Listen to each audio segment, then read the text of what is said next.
Hello, folks. How you guys doing? My name is Corey McCarthy. Thank you guys for joining us. Joining the EYBE's Black Educator Night. I think we are going to have an outstanding time talking about a lot of our different journeys of some of the educators of color in Everett High School, in Everett Public Schools. This is, I don't know anywhere else that could do what folks are doing, what we're doing, I'm deeply appreciative of that. So, Ms. Walls, Ms. Jones, and Lori, Ms. Melissa, Rose, got anything before we begin?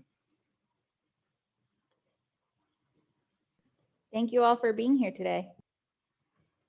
Yeah, exactly what Ms. Jones said. Thank you for coming. I guess I'll add to that too. Thank you everyone for coming. So we really wanted to have a discussion just centered about kind of like what the experience is like being a Black educator. So we have a couple special guest speakers tonight. We have Ms. Hooks, we have Mr. St. Just, we have Ms. Belfort, we have Ms. Williams, we're looking for Mr. Chamberlain. We have Mr. Ferreira Douglas, trying to make sure everybody else is here. You have Mr. Constanza. Am I missing anybody? Sorry, give me 1 second. So we're just going to start off the discussion. We just want to get a feel, I guess, for why you guys actually got into education or how your path led to education. So we'll start off with Ms. Hooks, just to kind of jump right into it. Why not? Ms. Hooks, can you tell us a little bit about your experience and kind of like how you found your footing in education? Sure.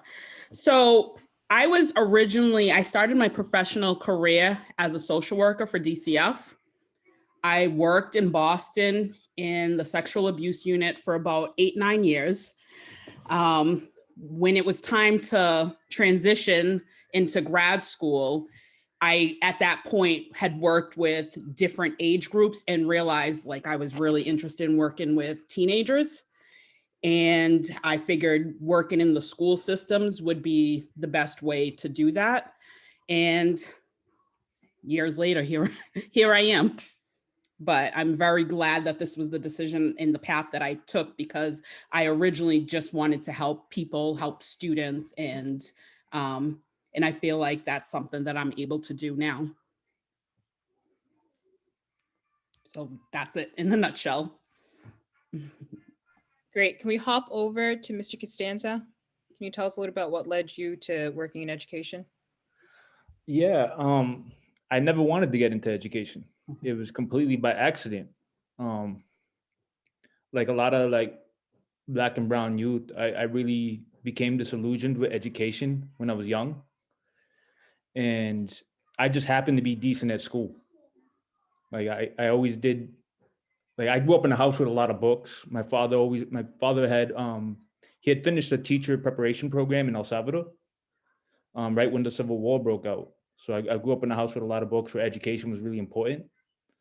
But my love for reading never really translated well into high school at the very least. So when I went to college, and I felt like I went to college just because it was college or go to the streets. That really felt like that was the only choice we had at that point. And I really just wavered around in college for a couple of years. I dropped out for a couple of semesters, went back, couldn't really decide. And then I ended up taking a couple of courses in trauma that really impacted me and helped me out a lot. And then I graduated right in the middle of the recession in winter of 08, beginning of 09 when I started looking for jobs. There were no jobs. My wife's aunt was a teacher in Chelsea, and we had a couple of friends that were in Chelsea public schools, and they really stressed that like, hey, we need subs. Like when you do that while you're looking. And it was really out of desperation that it was just like, oh man, I just spent X amount of money and I can't find a decent job. And again, it felt like that moment of like, I just spent all this years and then I'm going to end up on the streets just like my friends. Like this seems backwards. So I bit the bullet and went like, I'll sub, I'll do that. So like I humbled myself, even though I shouldn't have needed to humble myself. And I loved it. Like immediately there was like a connection with me and a lot of students. Chelsea, for people that don't know, is like 90% Central American. So majority of the kids looked like me, and we had this immediate bond and connection. And then I was like, I can do this. So I went back and got my master's for special education. And I love Chelsea, but I'm an Everett kid. So I wanted to come back home, and I got the opportunity to come back home, and I took it.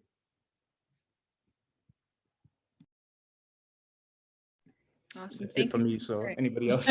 Yeah, thanks for sharing. I'm going to hop over to Ms. McCarthy. Can you tell us a little bit about like what led you to working in education? It probably started when I was 11.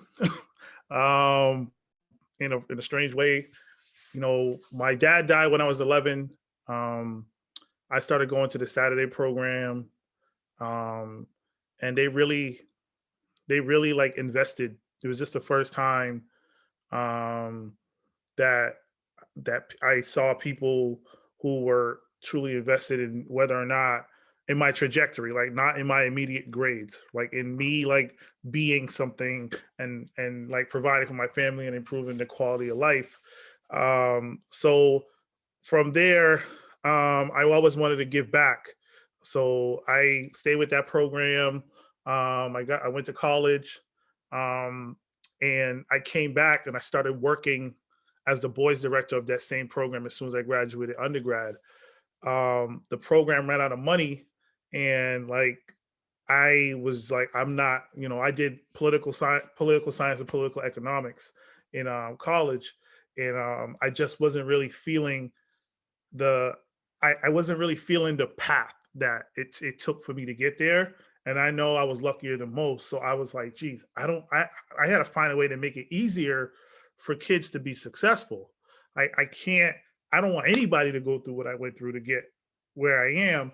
So eventually, I was trying to go to law school. I was going to do education law, and I got a random call. And somebody was like, "Hey, listen, I want you. Could you come in? I know you're getting ready to try to go to grad school or whatever. I want you to come in and just be like a substitute at this school." And I'm like, "Well, all right. I need a job." I go in, and like the guy was interviewing me, and then he was like, "Oh, you know what? Do you mind starting right now?" And I was like, "What? Like, why? What do you mean?" And so I go downstairs, and I was like, "Hey, I'm not going to start now. I'll just watch the class," because I was covering for a lady who had cancer, and she was in bad shape, and she was still coming. She couldn't come that day. So the first thing I did, I went to this class. I guess it was a very difficult class, but it was like I was so comfortable with this class because people were really talking ill of them before I got to the class. And the first thing I told a kid was like, "Oh, this is this bald guy," and I was like, "Oh, okay, well, that's why your lips are dry, right?" And and like the whole room started cracking up, and boom, like ever since then, I just started building connections with kids and really tried to help kids just see and do things that they don't believe that they're capable of, and to not really be dreamers, right? In our community, we need a lot less dreamers. There's so much fiction around dreaming. I think we need a lot more doers, and that's it. Just got me. The students are what got me hooked. I love the adults we work with. I love you all, but the students will always be first, and that's what got me hooked, and that's what has me here.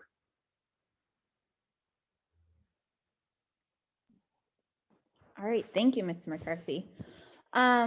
Mrs. Williams, do you want to share next?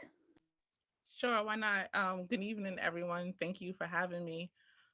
So education definitely wasn't the path that I saw myself heading towards either. I originally got my undergrad in criminal justice. I knew I was going to be a probation officer.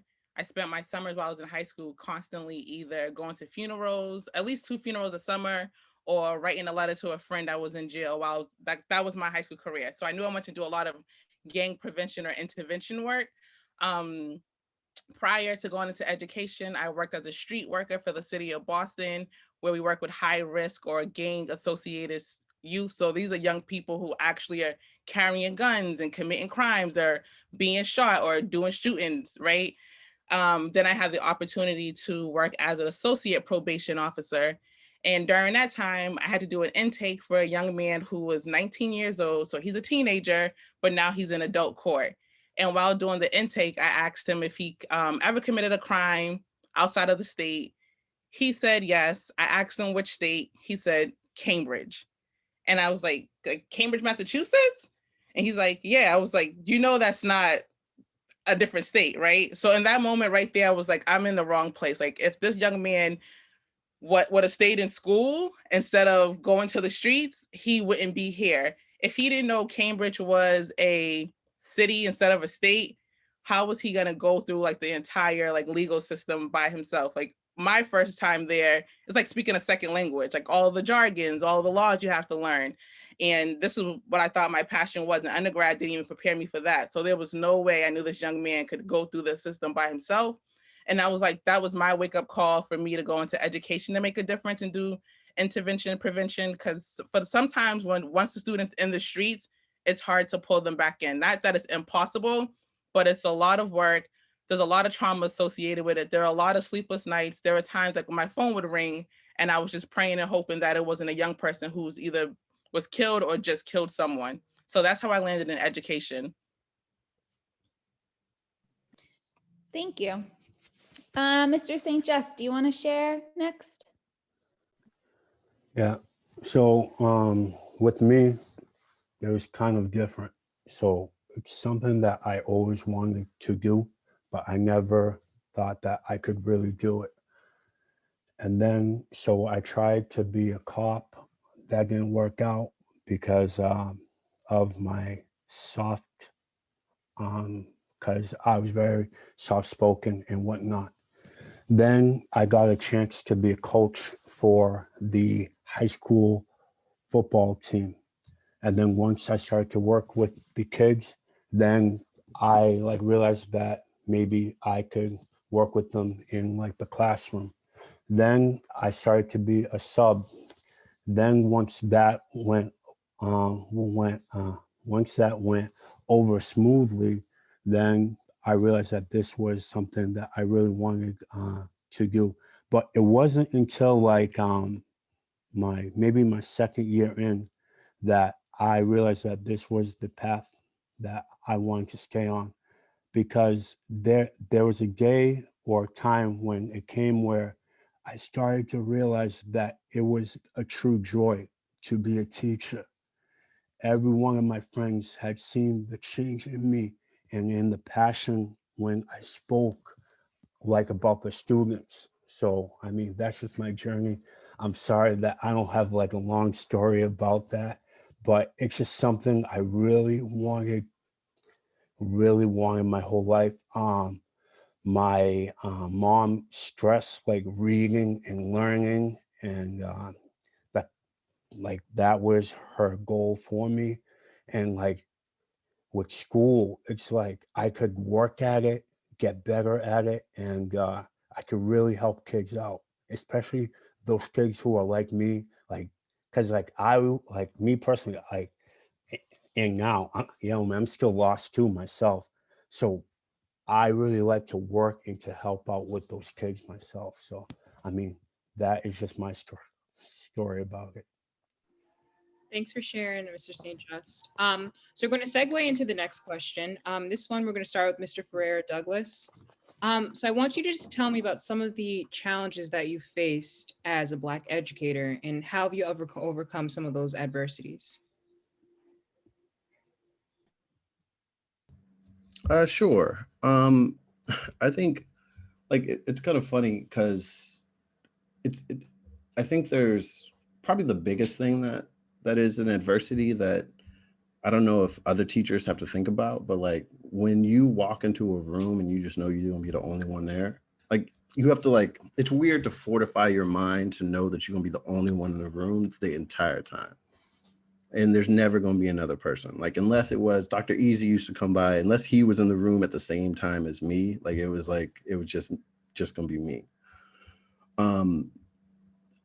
Like that to me is an adversity that I don't know how you explain to someone else who's never felt that, right? Who never has to worry about those things. And then when, you know, in my room, you know, I feel like I always tried to do things at every school I've ever tried to do is I always feel like there's not enough culture or there's not enough things presented to students throughout the way. Like, you know, students, they want to get to know you. And, you know, I send out emails to staff. If you're not on the email, you're certainly welcome to email me and go like, hey, I want to be on the email. Mr. Douglas sending out random staff videos.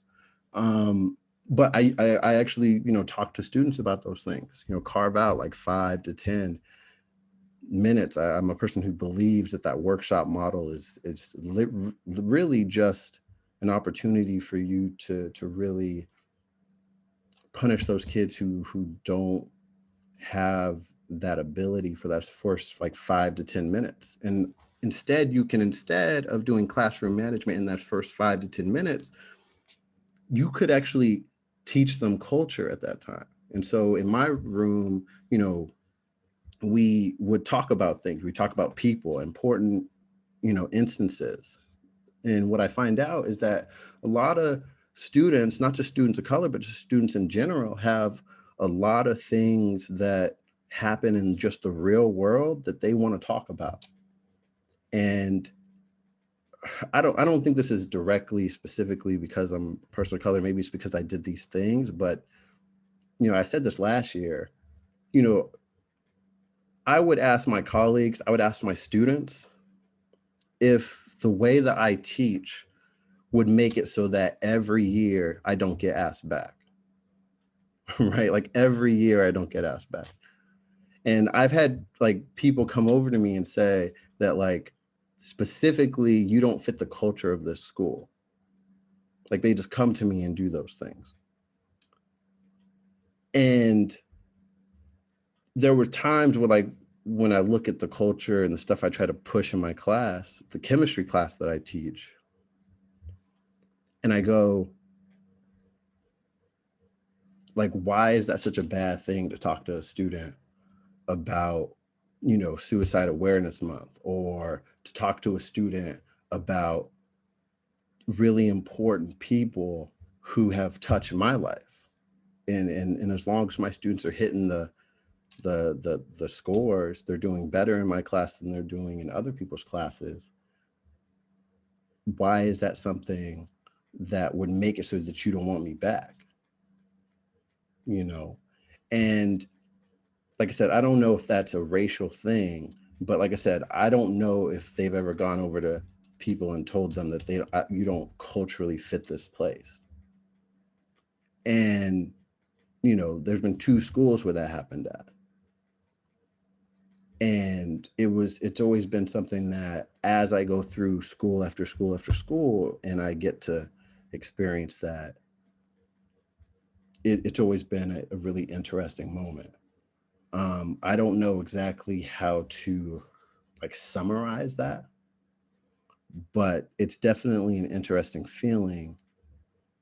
But if there's any adversity, I would say is, like I said, that first one that says that, like, entering a room and you're going to be the only brother in there, having to absorb that over a long period. Because like, if you want to talk about like what institutionalized systems look like that to me is something I think about. And it's not so much a me thing.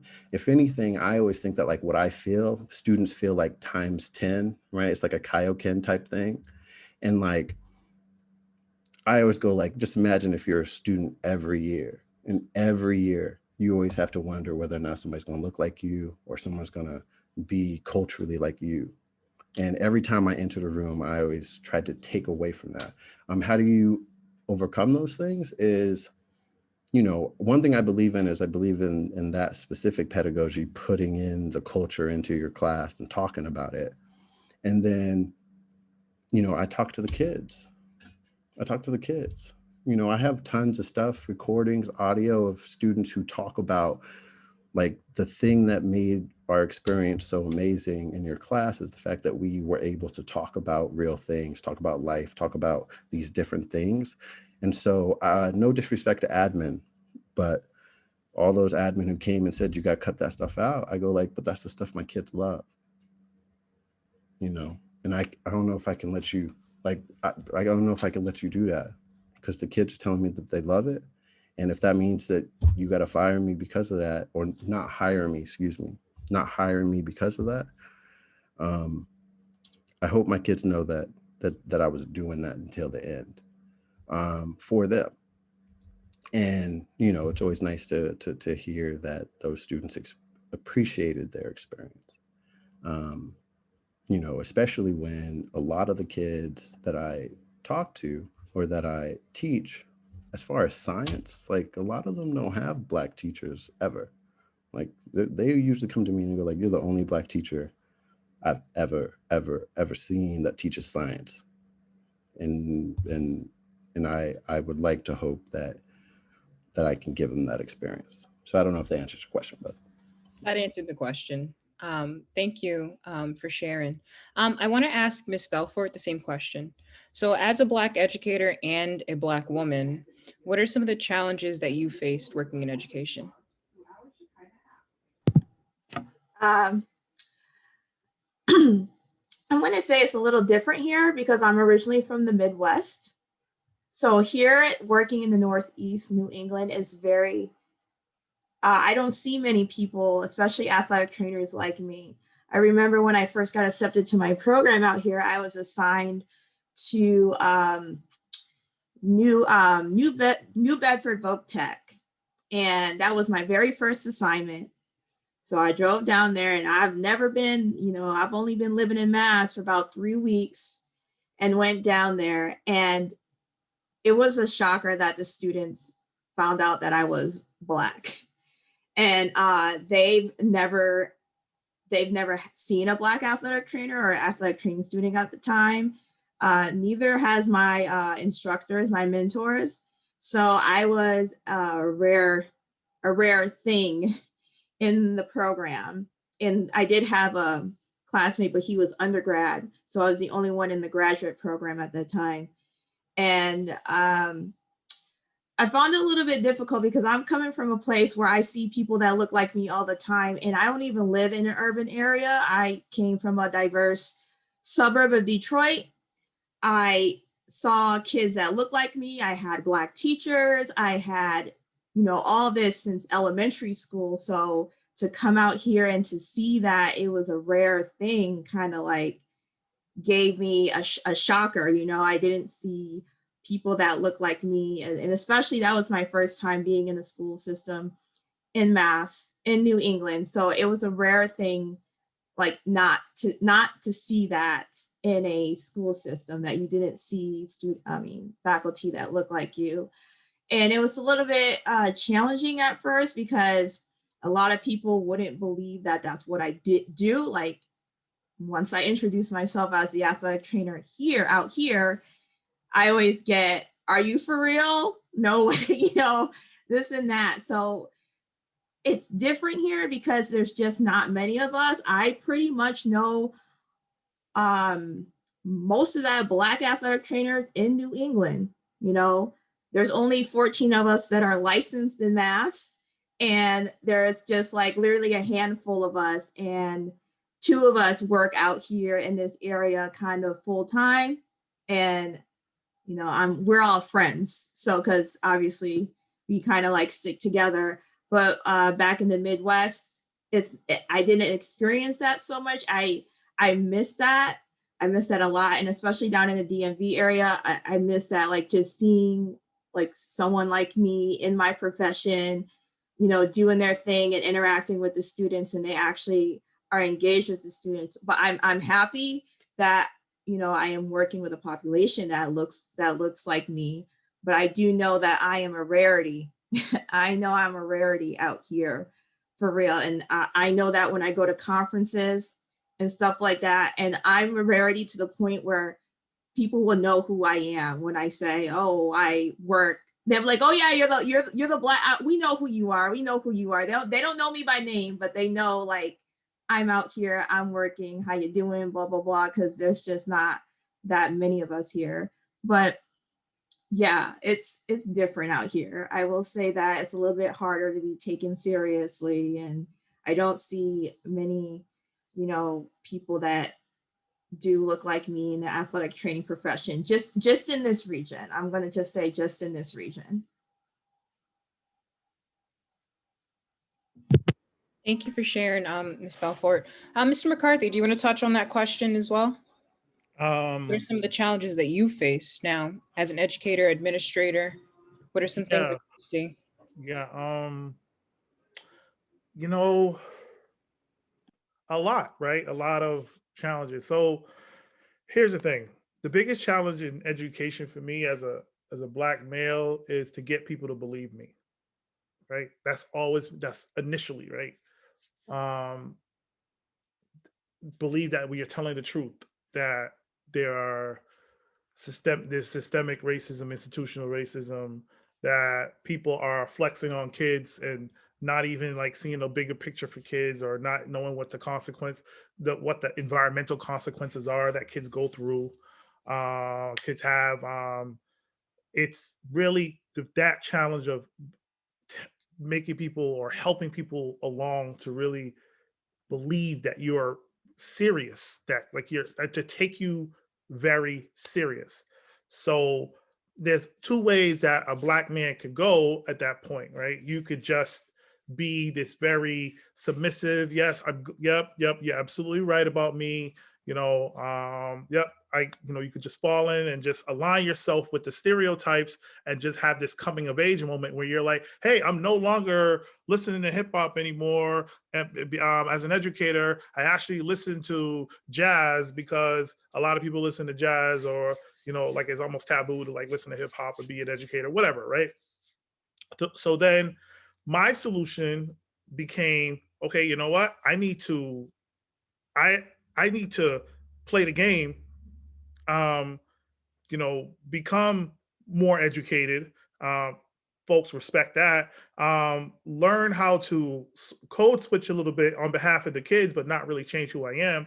Folks will have to respect that, because at 250 pounds, 6'1", I'm not really going to get the soft conversations happening. So I got to appear to be less threatening at the same time, right? And then I have to work harder than most, because me grinding out these 20-hour days, I'm not killing myself because I love the kids, right? So I love working for EHS, so that is organic. But I've had a habit of having to do that because I have to overcompensate for the perception of that folks may have of me, so that I can be able to move the needle a little bit, right? So I could get immediate action to benefit the students. So, and then becoming an administrator, to have to prove yourself as a leader and connect your vision to folks and sort of walk around folks or walk folks through what you're trying to do. So I've gotten to the point where I don't have to think about it, but it is definitely ingrained in my consciousness that I always have to, wherever I'm going, I got like thousands of kids on my back, and I gotta bring them through. So that's really what the part of my issue versus what my solution has been. Thanks for sharing, Mr. McCarthy. So at this point, I just want to kind of open it up for the rest of for all the guest speakers that we have today. If anyone wants to address that question as well, talk about any adversities that they've faced. We won't call on each of you, but if you would like to address that, please feel free. And if not, we can move on to the next question. But anyone else want to address that question? I think one of the adversities I face as a Black educator and as a female is always being the messenger for the Black students in a school.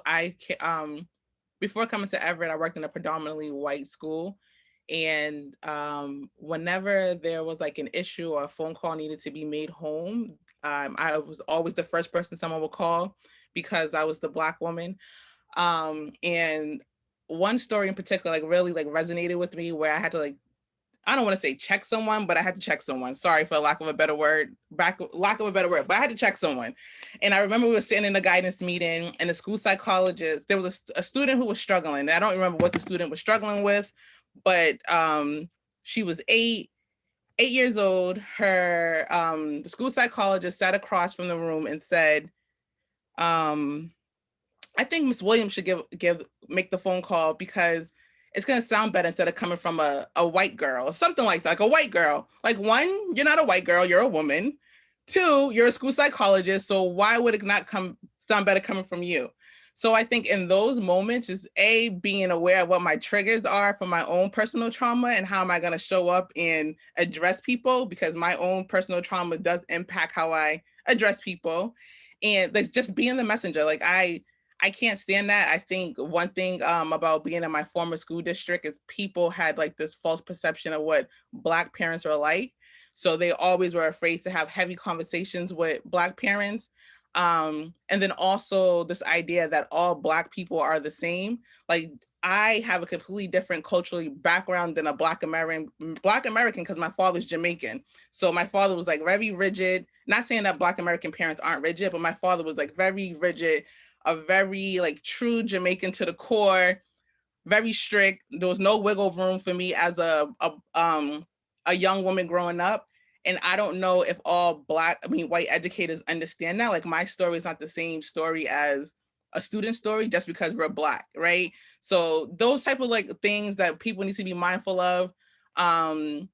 And that's like one of the biggest challenges, as especially working in my former school district, because just because I'm Black doesn't mean that I'm always going to relate to this person's story.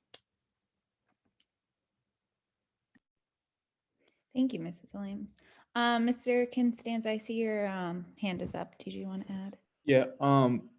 First, before I speak, I just want to acknowledge that very thankful to be invited to this. Obviously, I'm not a Black educator, a brown Latinx educator. I consider myself indigenous. So I have to acknowledge that there's a lot of colorism and I understand that. So I can't speak on the Black experience as an educator, but I can speak as a brown educator. And I want to just make that distinction very quickly because they're different. Colorism exists within our communities. So with that said, it's the loneliness that I feel is the toughest part. It's that feeling on the island where a lot of times you'll be sitting there and it could be like a small group of teachers, it could be a large meeting, and you'll hear something and like, Ms. Belfort kind of made mention of the difference between New England and other parts of the country where we developed like a spidey sense to like, that seemed kind of low-key racist, but wasn't overtly racist. My wife always says this area of the country, it's the type of place that will put a Black Lives Matter flag in front of your house while they're gentrifying your neighborhood. And it feels like that a lot of times where there are comments that are not overtly offensive. It's like microaggressions. And you want to look around and be like, yo, did anybody else catch that? But a lot of times you're the only one that catches it. And you start, you almost start gaslighting yourself. It's like, oh, that was nothing. That was nothing. But in the back of your head, you're like keeping a running tally of how many times somebody can say something that's sideways before you're like, I can't mess with this. And it's also the relationship with the students is a little bit different because you want to keep a level of professionalism and you want to back up your peers, your coworkers. But at the same time, you've caught certain coworkers making strange comments. And then these kids, like your students are coming up to you and you're Mr. So-and-so or did this and that. And you're kind of like, and like, light bulbs go off. And it puts you in a weird place where you, like I said, you want to be a professional and handle it correctly, but you don't want to gaslight the students. You don't want to pretend that what they're feeling isn't true. So you end up teaching them how to handle the situations without blowing it up. But then you wonder, like, why are you teaching them work within the system when this system is what needs to be dismantled? So you really question yourself a lot of times. And the last point that I wanted to touch on was, a lot of times, I don't feel like this anymore, but like early on, I felt like I was an expert in disciplinarian, like that's what I was being used more for. And my expertise in education wasn't as respected. Where like a lot of times, like teachers will ask you about how to deal with everything except for regarding how to create lessons. And it's just like, okay, you'll have me talk to whatever student you're personally having an issue with, that's fine in my class because it's something that you're handling. Maybe it's something in your lessons, but they'll never think of it. It might have to do with the unit plans and the lesson plans that might be a little bit different. It might be the way we speak to each other, because culturally, a lot of times, a lot of teachers come from this mentality where I'm the educator, so I automatically get respect. A lot of times in our communities, there are a lot of adults around here that, and I'm not just talking about in the school environment, but in our community, there are people that have broken trust as adults. There's a lot of trauma, which Ms. Williams-Lewis spoke of. There's a lot of trauma. So you have to earn that trust first. And a lot of people don't realize that. Like, you don't know where some of these kids' backgrounds are from. You know, like they might not have that relationship with adults that you automatically expect everybody else to have. So really can't walk into a classroom thinking like, I'm the teacher, everybody's going to respect me. It's really like, no, I have to prove myself all year long that I am someone that should be respected. So it's just a bunch of cultural differences. And like I said, just feeling like being on an island a lot. Thank you. Thank you so much for sharing. Ms. Walls, we've been hearing from you as a facilitator, but do you want to touch upon that question or anything that we've talked about so far? Sure. So, well, I feel like for me as a young Black woman, as a young Black educator, I think probably all of us actually have felt this experience of feeling an immense amount of like pressure on your shoulders to always be better.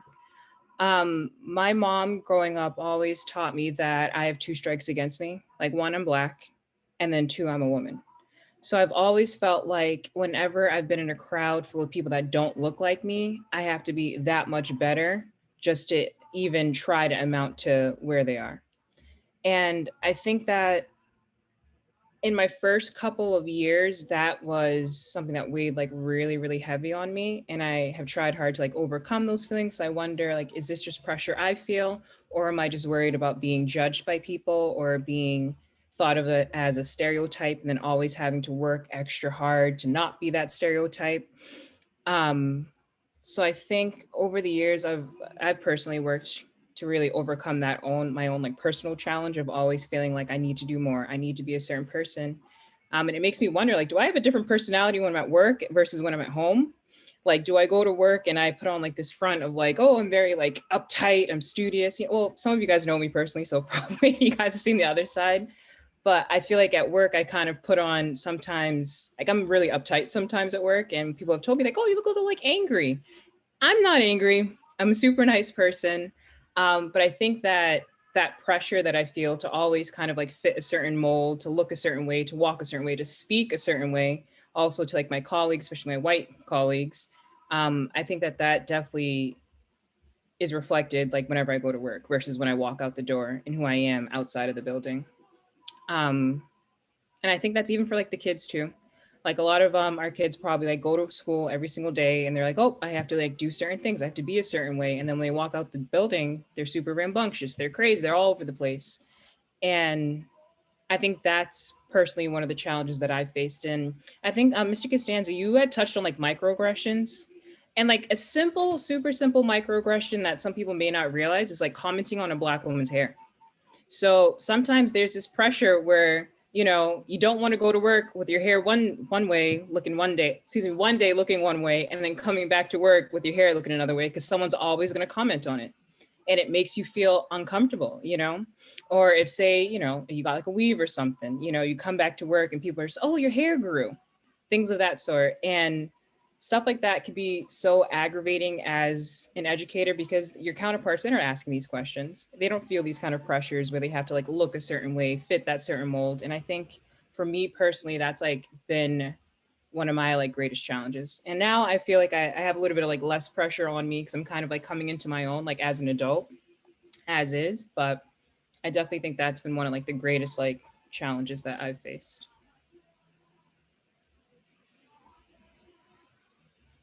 Thanks for sharing. Sorry, that was it. Yeah, that was all I had. Oh, go ahead. No, you go ahead. Go ahead. I just wanted to see if anyone else wanted to touch upon this question before we moved on to the next. Okay. Well, our next question, if there's anyone who wants to, I guess, start on this question, feel free to raise your hand or unmute yourself. But we wanted to ask all of our guest speakers, why is representation important?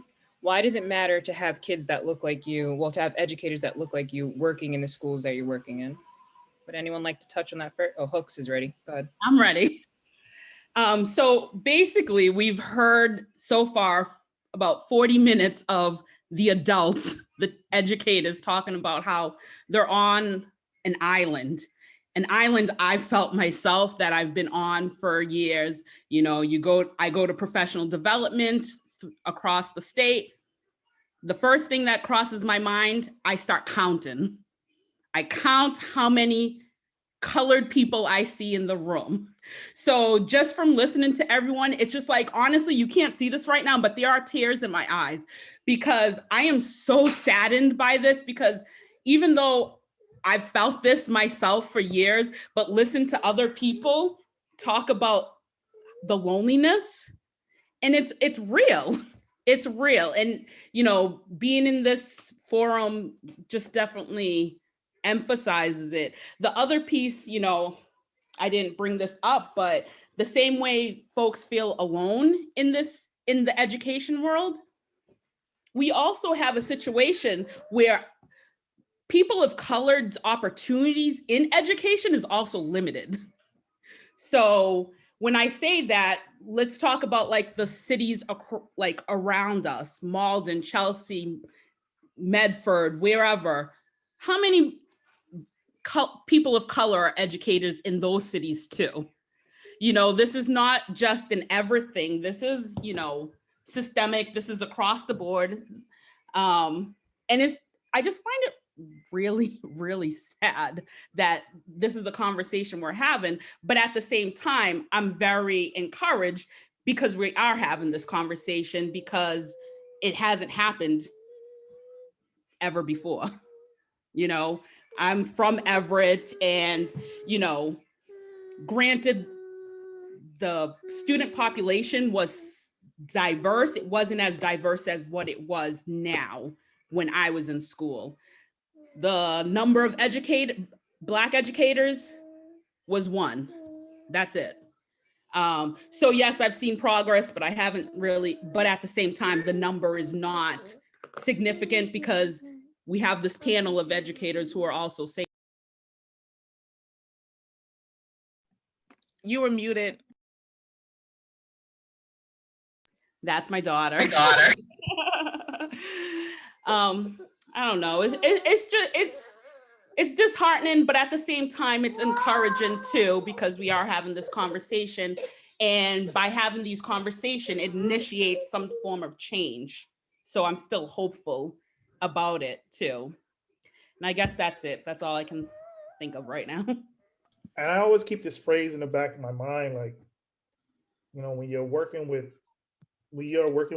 white folks, you just have to really wrap the way you help them. You have to almost like help them approach this in a way where the kids see you know, that they really care, right? Because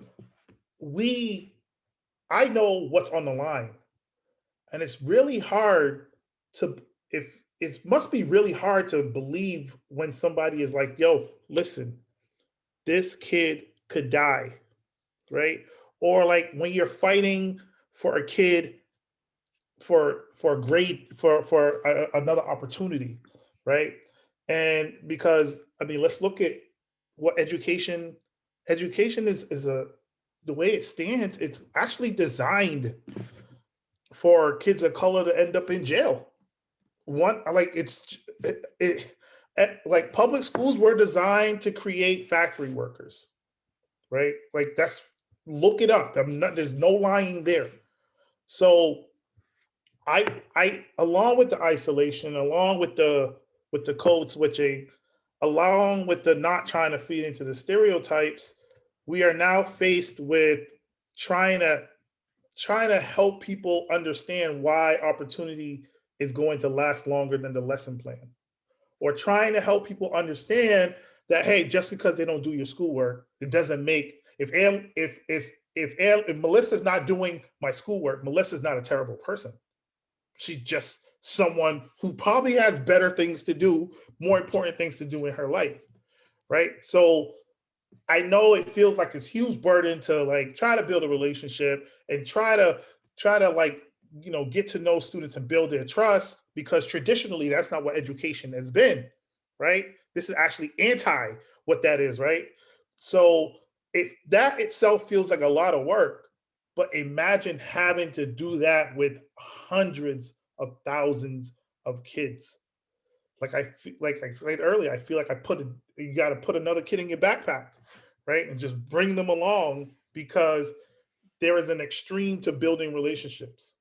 And once they trust you, you know, they depend on, if you call out or you're not there, they depend on your relationships to get through the day. That is an absolute fact, you know. And I think we have a unique opportunity at Everett High School to really close that gap, because right now, from my observation, someone who is new to the district still, sort of, I feel like we are chasing that demographic of more Hispanic students, Portuguese students, and Black students. And they're just so far down the street, we're chasing the back of their heads, and we got to catch up. And that's and I feel like that is contributing to us not being where we need to be. Now, I agree with Hooks. We're going to get there. I'm motivated by that, but it's a lot of work that must be done. Can I just say something? I think I had a different experience because I'm going to say, frankly, my superintendent was Black. My principal in high school was Black. My deans were Black. My counselor was Black.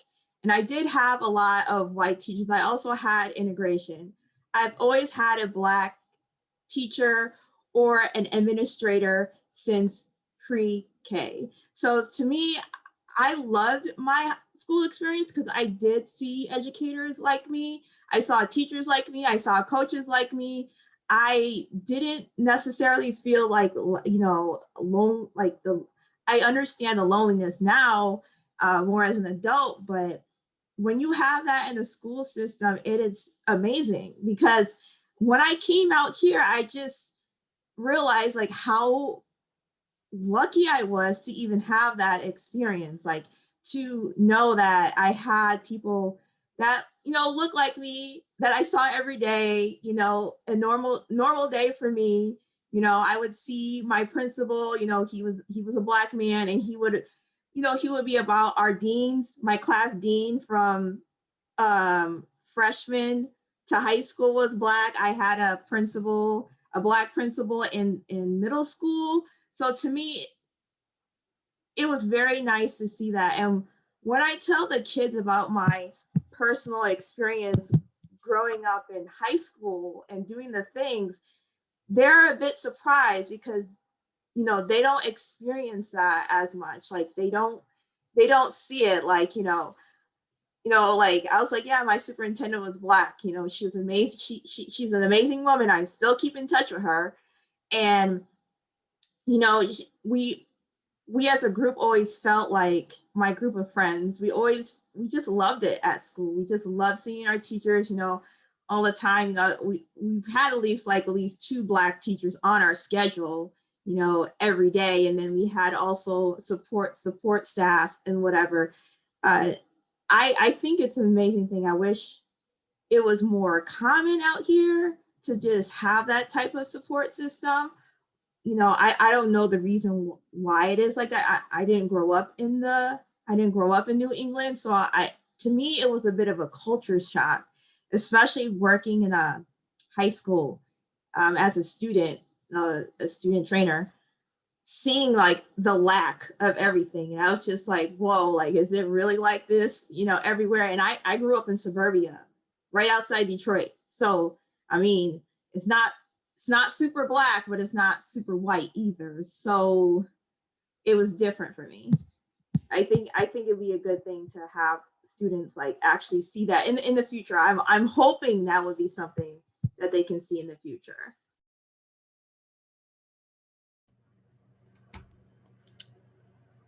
Thanks for sharing. I think for me, one of why representation matters in urban school districts, I had a similar experience. Like when I was in high school, all of my teachers were Black as well. I went to school, which is now, it's not even called Hyde Park High anymore. So a lot of my teachers were from the Caribbean. So they understood what was the challenges I faced at home with my parents or whatever it may be.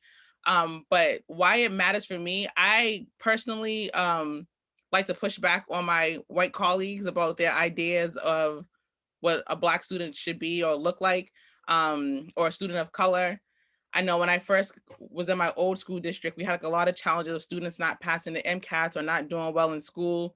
And even before the pandemic, they had lots of responsibilities. And that same student who couldn't pass the MCAS knew how to grocery shop, or those like simple tasks that their white peers could not do, right? So I always remind the students, my educators or my colleagues, that these students are being raised to survive, right? They're in survival mode, then they can't learn if they're in survival mode. So for me, it was always about just pushing back and challenging the educators, never the student. I always understood what the student was coming from, what was going on, because I built a relationship with the parents. So my first year there, I knew more about the families that been there because Brookline has K through 8 schools. So I knew more about families that have been there since kindergarten than some of my peers did, because I took the time to establish the relationship. So for me, my role is just to always push back and challenge my my colleagues.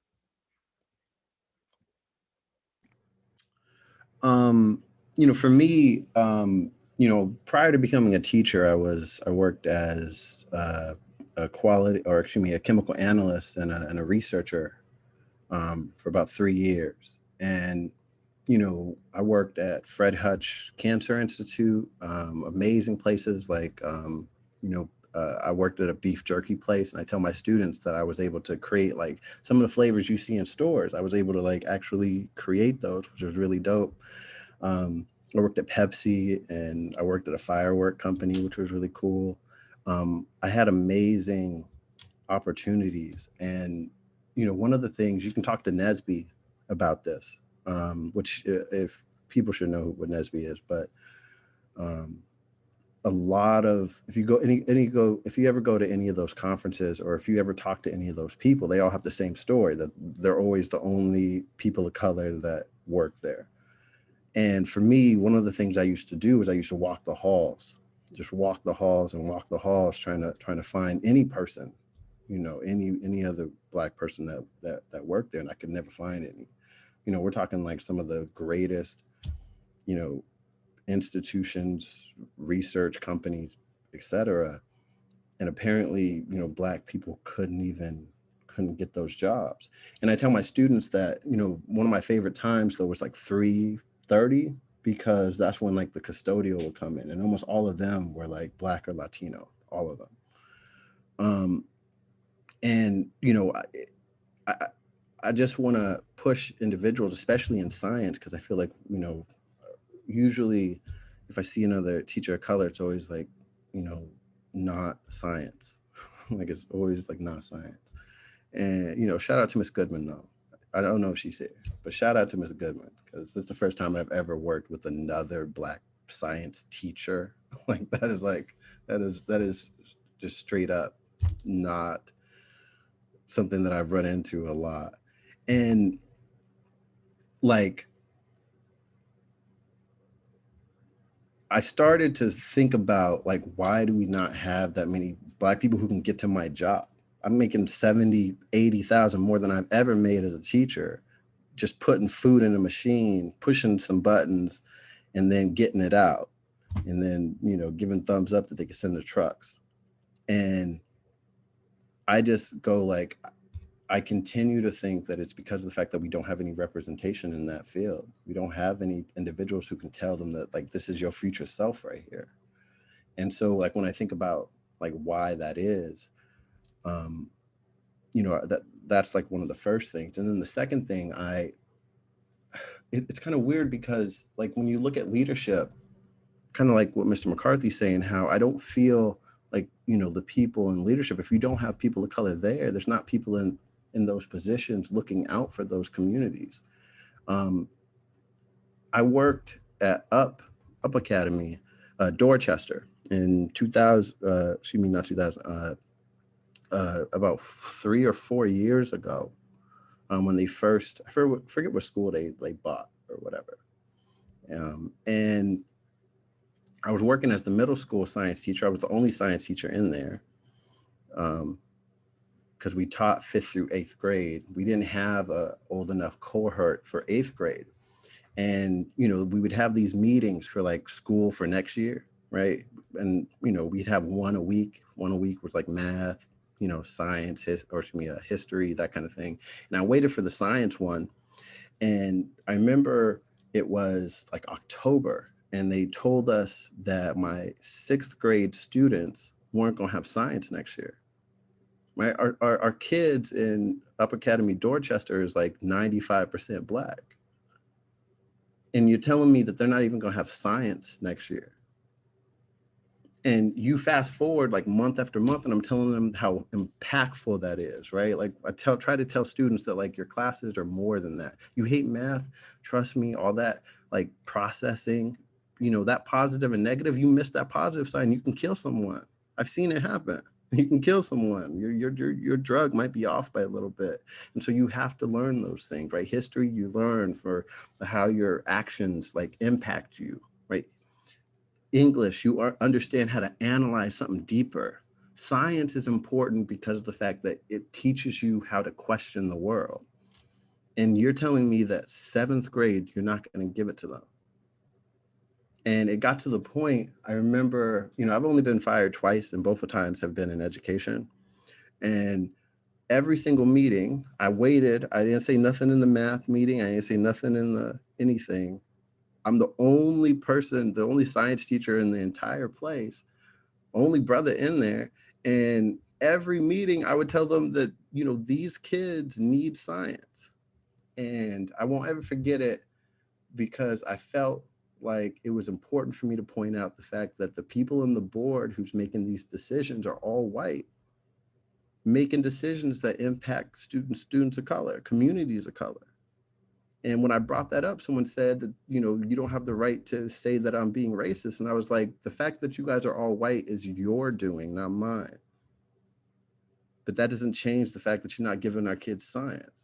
And in my opinion, and I don't know if this is true, but I think that if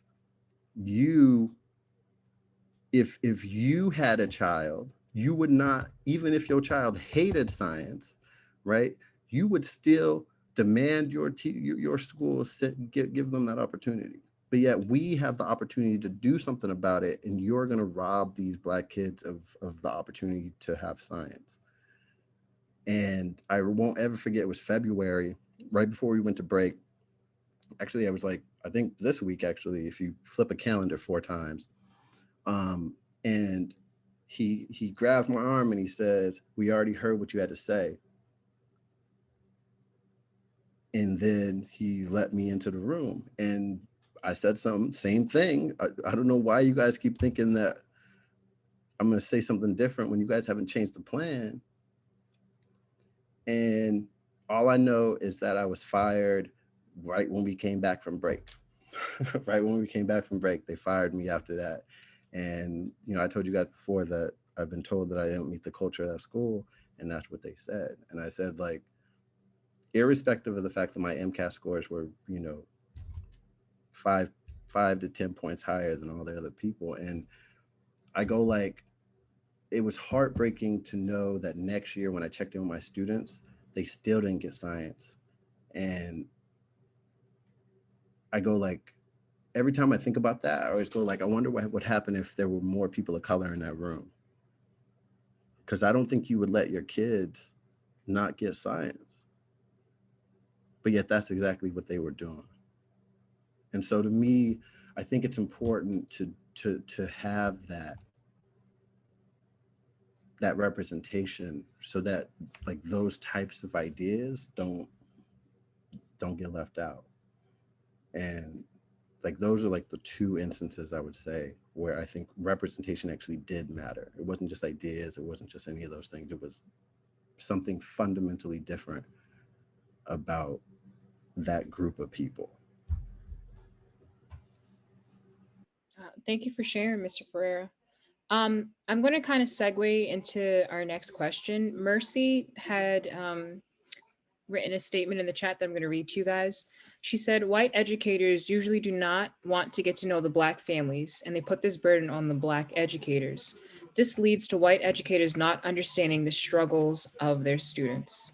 So the question that I have now for our panel is, what are some other examples of institutional racism that you guys have seen in the schools? Would anyone like to jump on that one first? Well, actually, I'll go to Mr. McCarthy. We'll have you go first.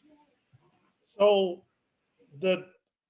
this is all about like embracing the discomfort that you're going to feel from hearing the discomfort of our reality, right? If you're a white person who this is new to on here, you have to understand that this discomfort is a constant reality, right? For however long, the 90 minutes we spend together, this is every day. This is when I go to bed, this is when I wake up, you know, and we're not saying, hey, you know what, we don't need white teachers in schools. No, that's not what's being said. So if that happens to cross anyone's mind, that's not the goal. The goal is actually to bring awareness and to affect change, to help folks change their mindsets or be more conscious of the of the behaviors towards children of color. So when you look at that, and to address the sort of the question of how it was framed, yes, you are seen as the gatekeeper of the caretaker, the holder of Black kids and kids of color. And it's not because building relationships is not seen as a skill, right? It's not a part of somebody's evaluation, right? And all it is just street survival, right? Like, I give you an example. Everybody loves Tom Brady, and Tom Brady's great. He won a 7 Super Bowl.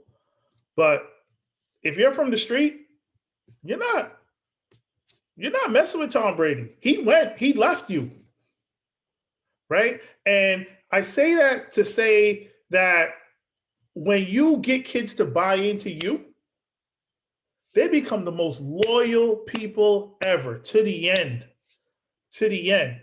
But jumping back to instances of institutional racism, oh my God. I mean, I just came from Boston, and the idea in Boston that we could, I actually had a group similar to EYBE, and we got rocked in the media because we came up with a video simulating what hybrid learning would look like in a Boston school with broken windows, with poor air quality, no humidifiers, stairs aren't even leveled, couldn't afford any signs. And the kids, after the research, was like, this is racism. You want to know why it was racism? Because instead of trying to compete with Newton North, right, who was trying to open and who ended up not being open, Boston decided that whatever deficit was okay for their kids who are predominantly Black and Latin and Hispanic to deal with. So yes, and that was it was just a different battle every day.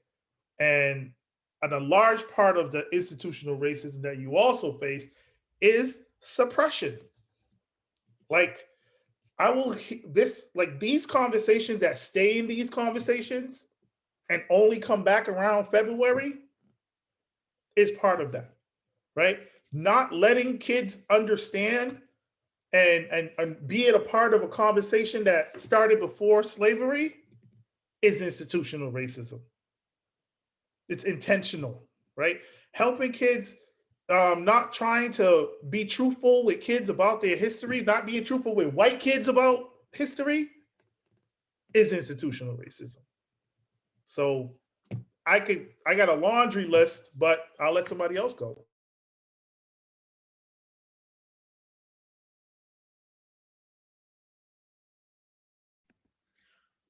So we have a student who would like to make a comment.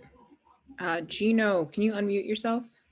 Yeah, how you doing? So I think my time 19 years being in school, I've had a few white teachers try their best to get to know me. And it's like being in a Black household is like what happens in your house stays in your house. Don't tell nobody nothing type situation. So it was like I felt weird when a Black teacher tried to come up to me and ask me how I was doing in my household.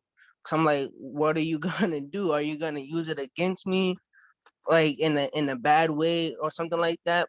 But but the majority of the time, when I did talk to them about certain situations and opened up to them, they helped me a lot and even better during my school. So I feel like it's like a weird in between the line situation.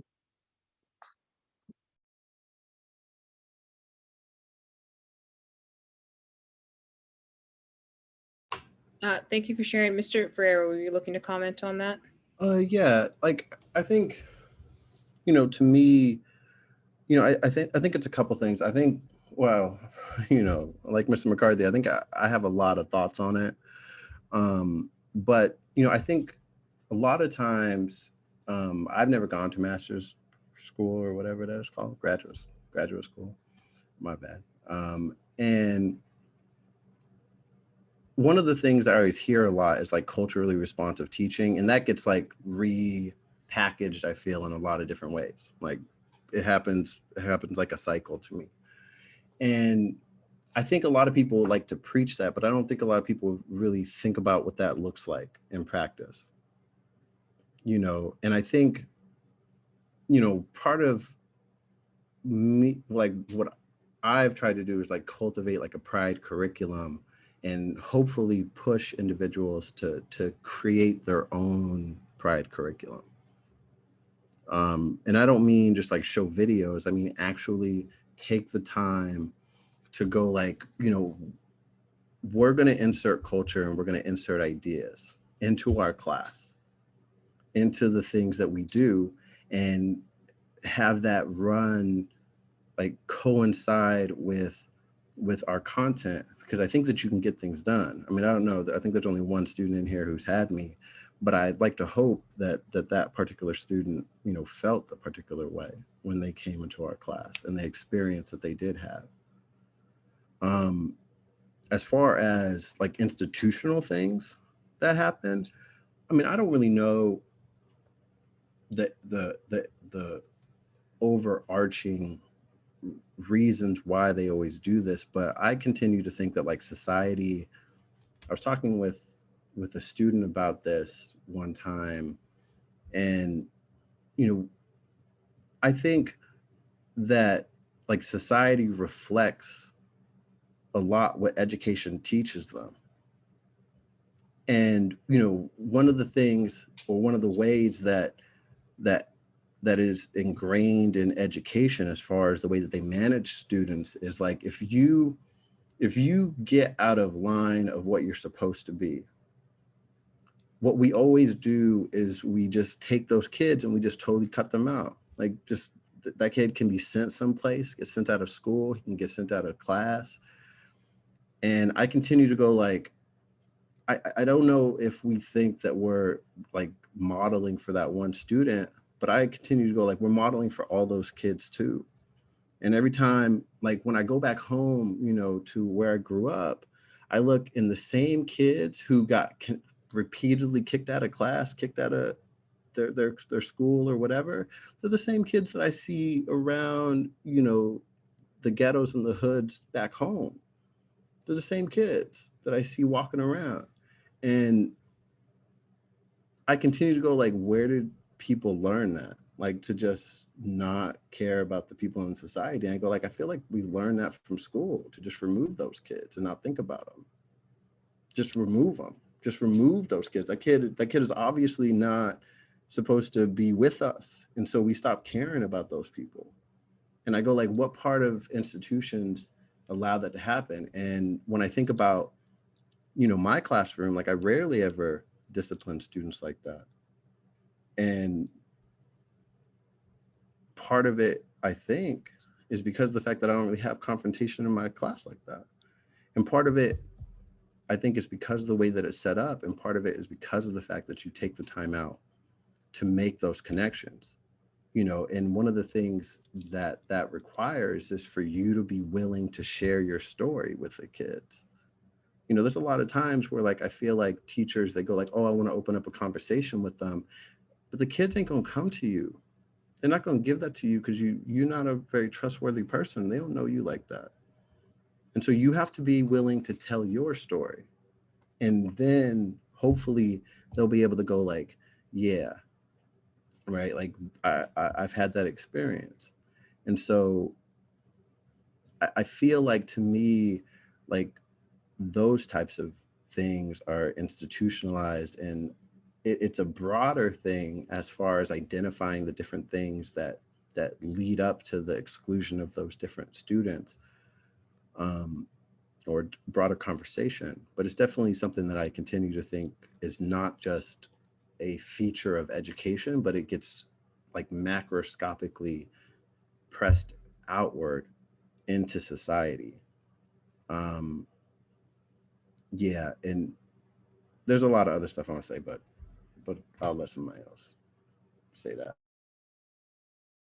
Thank you. Mr. Costanza, would you like to share your thoughts before we move on to the next question? Sure. So when I think of like institutionalized racism, I think of the foundation that we have in this state and throughout the country is school funding. We don't get the same amount of money as other schools, and it's based on our property taxes. Our property taxes are based on the fact that we're policed more often than other communities, because so often Black and brown communities, and it plays out in schools, that we are something that need to be controlled. We need to be placed with more rules. We need to be taught how to behave. There's that perspective that drives property taxes down, and then we get less money. We have so many teachers, so many people that don't live in this community, but they're paying property taxes out in the suburbs where their money is going to pay for better schools. And it's really like a backwards thinking, because we currently have a lot of people that live outside of Everett that are in a really good school district, quote unquote, but it's only based off of money. How come we don't get that same money? That's institutional racism to me. The second thing I think of is AP and honor classes being created after desegregation, and acknowledging that those classes were set up to segregate legally after the 60s, and trying to take away as many as the gatekeepers as we can from those programs and not try to become elitists. you know. The third thing I think of is the school to prison pipeline, which is really, really big. And, you know, we going backtracking a little bit to representation. A lot of my friends went to jail when I was young. A lot of my friends got involved in street stuff. Like I can't mention the amount of funerals I've been to, amount of on my way to work. Like I live in Everett still. On my way to work, I passed where one of my boys got killed every day, you know. Glendale Park, I've seen people overdose there, people I grew up with, you know. So that school to prison pipeline really exists, and it has a lot to do with the fact that a lot of us didn't have anybody to connect with. A lot of our Black students when I was growing up were students that had moved out of Boston into Everett, escaping the gang wars of the late 80s, early 90s. A lot of the Central American kids, our families were escaping Civil War. We had generational trauma. That generational trauma broke up a lot of things at home, where a lot of us wanted to go out and not be home. And then in school, a lot of times we felt rejected. So we didn't have school, we didn't have home, we were in the street. So I recognize I had certain privileges. Like I had both my parents at home, you know. I had both my parents were working, so I had a house. I had somewhere to go every day, even though my home was dysfunctional. I had somewhere to go. I could recognize that privilege, those privileges. A lot of my friends didn't have anywhere to go. As dysfunctional as my home was, a lot of my friends would go in my house and be hanging out my house. And my house wasn't the best place to be all the time, you know? And that's why I think like the representation is so big, and that's where the systemic racism is so important to dismantle, because our kids really need to see that there's something more. Like we talked about, again, representation. I never had a Black or Latino teacher till I think college. Until college. And I wonder how that would have impacted me differently, whether I would have maybe hung out in that person's classroom more often. And to go with what Gina was saying, that he had some white teachers like that. That's why I'm like so appreciative of a lot of our white teachers in this building, because I always make mention of like, I know I would have been hanging out in their classroom because I know it. And I know a lot of it has to do with the fact that they're from Everett, you know, but we still need people to kind of like understand the nuances of our cultures and to connect with a little bit more. Like I've made mention, my buddy thinks this is crazy because I call him he was my mentor, he was my role model growing up, but he did 6.5 years. And that was the person that I grew up looking up to. You know, when I was a young man, he was out there on the street doing stuff. He had gone to jail early on. When he came back home, he was the one that was telling me, yo, Oz, you got to read these books. You know, I want you to come up with a 5-year plan. Come up with a 5-year plan. What are you doing after you graduate from college? Those were those individuals. We need more people that look like us telling us those things. So those are the things I think of with like systemic racism, institutional racism. And let me just point out the fallout, right? And something that we didn't, I was hoping I didn't have to raise it, but students of color don't really respect educators of color. We got to do the same work that white teachers got to do to earn the trust, because a lot of times it just doesn't happen. Just like, for instance, I was at a train station one day and this black cop was trying to get some of these students off the from looking over or falling over, and they was cursing this dude out. The white cop came and he was like, y'all gotta go. And they were gone. Right? And respecting, like getting some of our forums like this help build our bandwidth in terms of earning the respect of our students. Right? But it's every black educator in here could tell you that there's been a lot of times where black students and students of color just don't respect them because who does, right? Like, do they only see them in positions where they're not teaching, right? And Can also or be in a, huh? we can also be triggering, Ms. McCarthy. Like, Yeah. the person who may have caused their trauma may have looked like us. Right. We're the first adults that go into the building looking like they're traumatizer.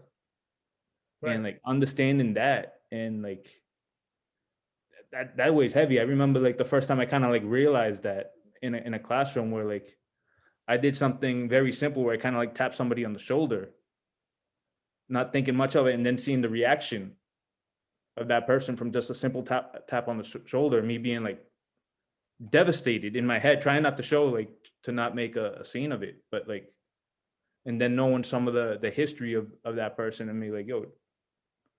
Right.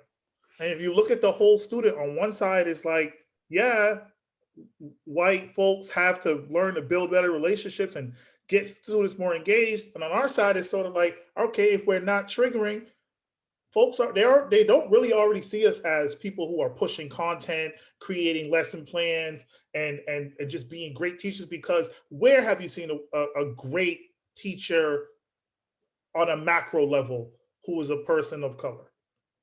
The great teachers, I can tell you, growing up, all the teachers that I saw on TV, growing up, I don't even know who the black teacher was. Oh, I'm sorry, the guy from Lean on Me. And he wasn't teaching anybody anything other than walking around with a bat, right? So we on our end, we also have a fight to escape the security model, right? There's always this security model that hovers over us, just like Costanza mentioned earlier. Hey, I can't talk to this kid, so let me go get Costanza.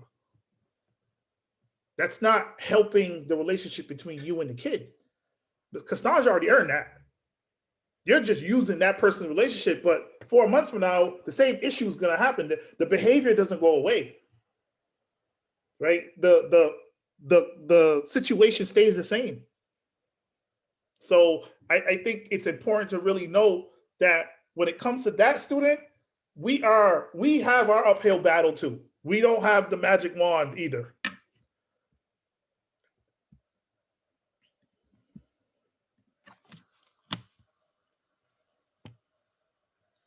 Are you frozen, Ms. McCarthy?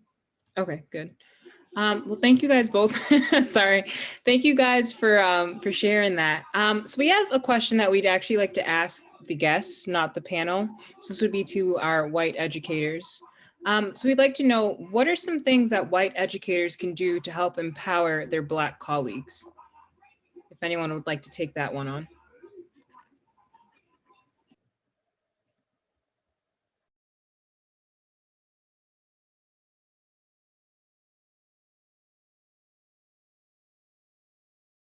So you'd like the white educators to answer what we think we can do? Yeah, I'm in. So first we need to have more events like this where we listen, because no matter how many Howard Zinn books we have read or how many college classes we took on educational policy and the history of race in this country, we're still living in a white skin. So we need to listen, and then we need to collectively take some action and sit with the discomfort that might come from that. Not quite sure where that is and what it's going, where it's going. I'm new to it, but I'm here and I'm in 100%. Maybe it's supporting hiring. Maybe it's supporting or just saying hello in the hallway and not commenting on someone's hair. Just like, I mean, I don't know. That's all I got. I just want to say thank you to everyone so much. Thank you. I'll go. Can you hear me? Is my phone working? Yeah. Okay. So my phone might die, but How can we not hear you? I don't know. My phone's about to die. You knew I was gonna say something. I don't shut up, but so the question is, how can we as white educators definitely think this is an area of just discomfort, which is good for us to sit in. But I also just think it's like, gas your Black educator friends up, like be pumped, like treat them, gas them up. They're really good at their job. Don't ever take for granted telling them that. Because again, I think that like Mr. McCarthy has said so many times, it's like you guys are fighting so many different battles. Like you're there, but you're constantly doing more. Like Ms. Walls had said, she's a woman and she's also Black. So those two battles, I just think always, I mean, gassing them up. I also feel like that and being there, showing up, like Miss Wilkie said, I think showing up and being okay with listening. Like that's it. Also go to Black educators with information about white students too. Ask their opinions about white students. Don't only go to a Black educator about a Black kid. Don't only go to Mr. Costanza if you have an issue with a Latino kid. So again, all kids are universal. We're really good at educating and empowering youth. They're there for a reason because they're damn good at their job, and trust and believe in that. Yeah, that's, I mean, I'm going to put a plug in for books. So again, like talking about more books with all of your colleagues, with white colleagues, Black colleagues, having books to recommend to kids so they can see themselves too, if they don't have that immediate Black educator or brown educator to go to for the moment. Hopefully that changes. But giving them someone else that looks like them in a book could work. I don't know if I answered the question. Tapping out. I'm stopping talking.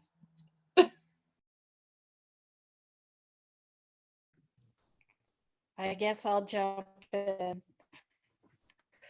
I just think it's super important that we all work together and we do create curriculum and, opportunities and model that for the kids, super, super important. And I'm going to plug the education pathway. And really, I would love to see that grow and bloom and, be diverse and, really, really see that become something. That's all. Mr. Bailey, would you like to have the floor? Go ahead. Thank you, everyone, for allowing me to speak. I'll be quick. I want to piggyback off what Ms. Lomas said. The first thing we need to do is encourage kids to go into teaching, not discourage them. And given our population, too many times I've heard students tell me that they've been discouraged by teaching. Don't go into teaching, you can do better. And it's not about money, it's about wanting to help people and wanting to be a part of kids' lives. So that's the first thing. The second thing for helping our staff of color is white people can't take things personally when we're talking about this. As we've been reflecting all night, these are uncomfortable conversations. We talk about this in class all the time. These are conversations that need to happen. It's the uncomfortableness that drives progress. And then finally, and I'm gonna shut up, it's not about us in terms of white people. We're talking about how do we help improve, whether it's getting more students of color to go into teaching or to help our colleagues of color in progressing forward. And it's got to be about them and not us and our egos and our fragilities, whatever it may be. So that's it. Thank you for letting me speak, everyone.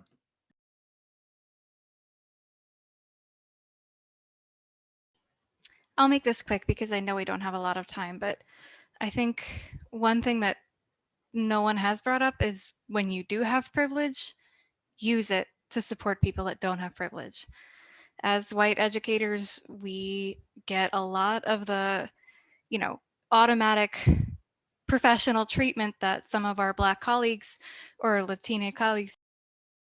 And if we can use that to support people that need it, I think that would go a long way toward helping our colleagues who are people of color feel more comfortable and be more respected.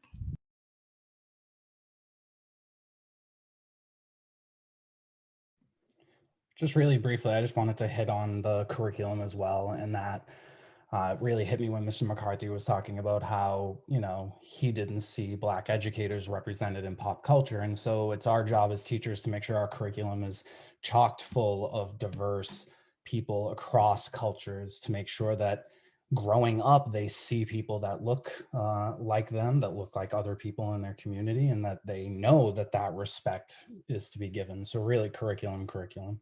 I think that can go a long way to support you all. So thank you for having this forum tonight.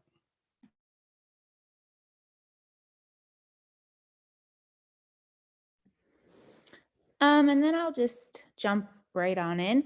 So just to echo just what everyone else has been saying, just continuing to use, to be aware of our privilege and to use it to not only help empower our colleagues, but also our students. And just really using the power of listening to, again, realize the situations that might be privilege or just things that we never really have to think about. So, for example, Walls was talking about her hair before, but we've had conversations about how she sometimes, has struggled coming into feeling comfortable with her hair, wearing her hair naturally at work. And she was saying, I forget exactly how the conversation went, Wall, so sorry if I'm completely wrong, but basically, I never really have to think about if I throw my hair up in a messy bun, I just throw it up in a messy bun and go to work. And I don't ever really think about if I look unprofessional. Walls was saying, again, don't want to put words in your mouth, but was saying that that is something that she has always kind of has in the back of her mind. If her hair is natural, she might feel that it doesn't look as professional. So just knowing that we can never be in other people's shoes, and knowing that we can never understand what other people are going through, and just continuing to use our positions as educators and as white educators to listen to those stories and listen to those situations, and just continue to be here for the kids and our educators. And that's all I got. Thank you everyone for sharing. I want to give the kids a chance that are listening, well, the students, sorry, that are listening, a chance to share their thoughts, or if there's anything they kind of wanted to share with the group. Now would be a chance for that. So I'll be quiet for like a few. Hi, can I go?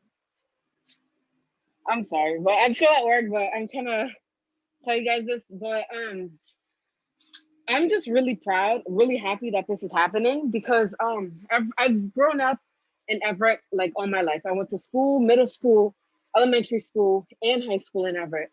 And I noticed when I was in elementary school and middle school that I didn't see much people that looked like me. I didn't see teachers that looked like me. I always had white teachers, and I was questioning why. I questioned if is it the profession, like do they not want to help us or something, like etc. And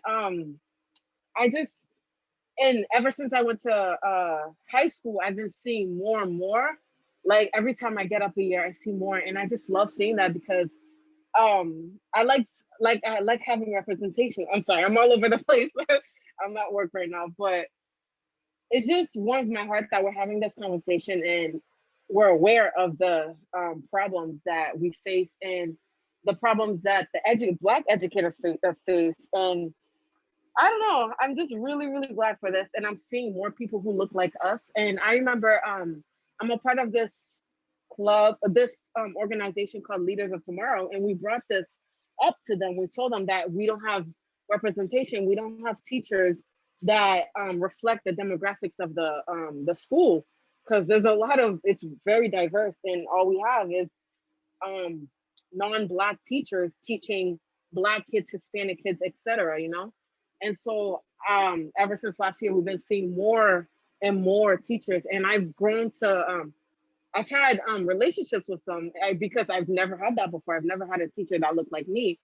And so I'm just really glad that we're having this conversation and we have more colored people in our school. And yeah, thank you. That's all.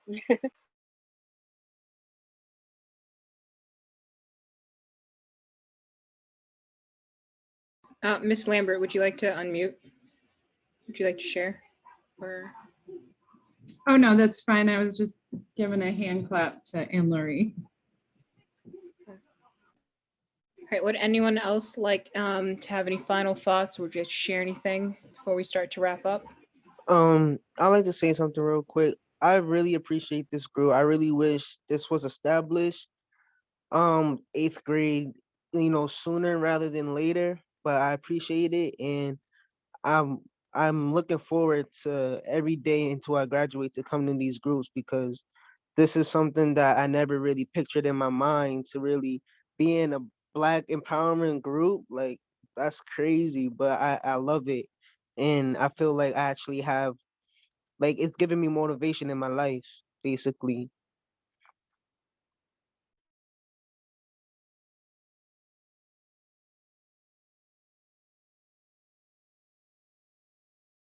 Any other students want to share out before we go? We're all, we're working towards making sure that you guys, have a better understanding about the world from a macro level. Also, so you could talk to your little brothers and your sisters and be informed, and folks who come after you. Like, I believe that this sort of movement is like it's a legacy thing, and it could possibly do some great things for the city. And then on another layer is really trying to invite you guys to become educators. Like, you do get summers off, right? In a sense, right? There's pretty good insurance, right? There's money to be made, and you get to work with amazing Everett High School students or Everett kids. And then Mr. Nominal will probably be around forever, so you'll get to work with that guy eventually. And I hope to be around forever too. So Will, and you have great teachers who you already know, and make them your colleagues. Like, embrace being an educator, because you legitimately, like, educators only complain about what they're being paid because we feel like we deserve what doctors and football and basketball and baseball players do make, because like a really great educator saves hundreds of thousands of lives. So that's my thing. So yes, any students want to say anything before we sign off?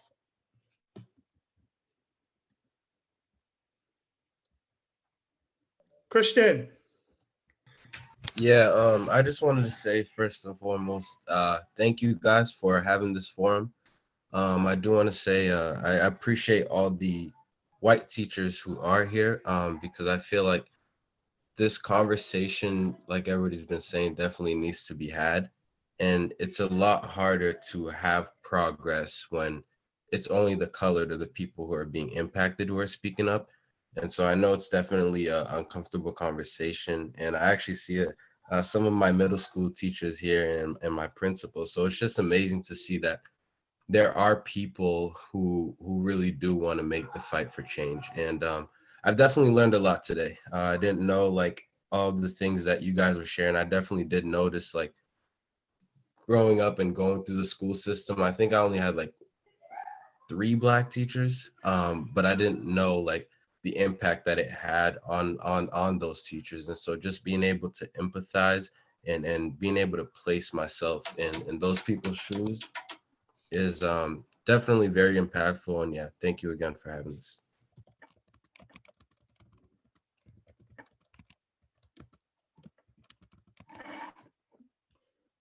Walls Jones, if you want to wrap it up, we good.